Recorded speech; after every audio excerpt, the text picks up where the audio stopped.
দিনের দাওয়াত আপনার জীবন হোক আরও সুখময়। প্রতিদিন আমরা কি খুঁজি?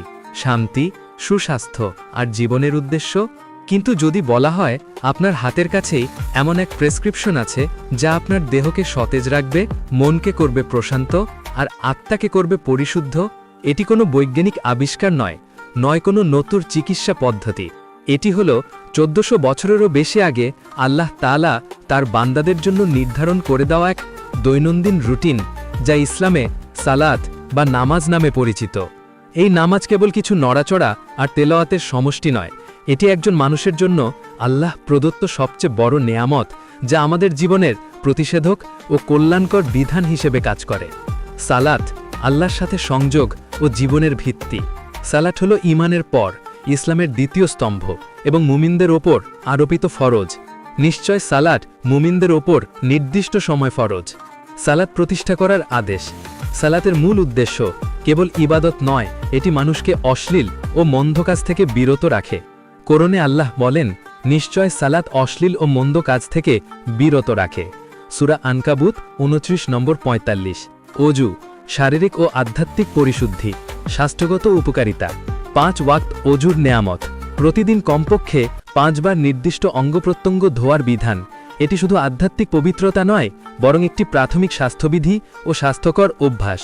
হাত, মুখ, পা ধোয়ার মাধ্যমে ব্যাকটেরিয়া ও ভাইরাস থেকে সুরক্ষা। মুখ ও দাঁতের পরিষ্কার পরিচ্ছন্নতা বজায় রাখা। অজুর মাধ্যমে গুনাহ ঝরে যায়।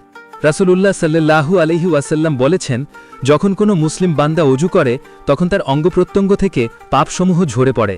সহিহ মুসলিম। নামাজের দৈনন্দিন শারীরিক ও মানসিক উপকারিতা। নামাজের শারীরিক উপকারিতা। রুকু, সিজদা, কিয়াম প্রতিটি ভঙ্গিমায় নির্দিষ্ট যোগব্যায়ামের সমতুল্য। রুকু পিঠ ও মেরুদণ্ডের জন্য উপকারী। কিডনি স্থানগুলিতে চাপ সৃষ্টি করে রক্ত চলাচল স্বাভাবিক রাখে। সিজদা মস্তিষ্কে রক্ত সরবরাহ বৃদ্ধি করে, যা মনোযোগ ও স্মরণশক্তি বাড়াতে সাহায্য করে। তাশাহুদ বসার ভঙ্গি হজম প্রক্রিয়া ও নিম্ন অঙ্গপ্রত্যঙ্গের রক্ত সঞ্চালনের সহায়তা করে। মনের প্রশান্তি। আল্লাহর জিকির ও ধ্যানের মাধ্যমে মানসিক চাপ ও উদ্বেগ হ্রাস। কোরআনে আল্লাহ বলেন, জেনে রাখো আল্লাহর স্মরণ দ্বারাই অন্তরসমূহ শান্তি পায়। সূরা রাদ 13 নম্বর 28। ফজরের নামাজ সকালের বরকত ও সুস্বাস্থ্যর চাবিকাঠি। সকালে ঘুম থেকে ওঠার উপকারিতা। ফজরের সময় ঘুম ত্যাগ করে ইবাদতে মনোনিবেশ করা। শারীরিক উপকারিতা। দিনের শুরুতে সতেজতা, বিশুদ্ধ বাতাস গ্রহণ, ওজন স্তরের উপকারিতা, আলস্য দূরকরণ। হাদিসের আলোকে ফজরের বরকত। রাসূলুল্লাহ সাল্লাল্লাহু আলাইহি ওয়াসাল্লাম বলেছেন, আল্লাহ আমার উম্মতের জন্য সকালবেলায় বরকত দান করুন। ফজর নামাজ একজন মুমিনের দিনকে একটি নিয়মতান্ত্রিক রুটিনের মাধ্যমে শুরু করার শক্তি দেয়। ইসলামের সকল বিধানই মানুষের কল্যাণের জন্য।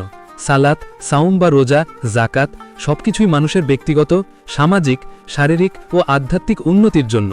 প্রতিষেধক হিসেবে ইসলাম এই বিধানগুলো কেবল আদেশ নয়, বরং জীবনের চ্যালেঞ্জ মোকাবেলার জন্য প্রতিষেধক এবং সুরক্ষা কবচ।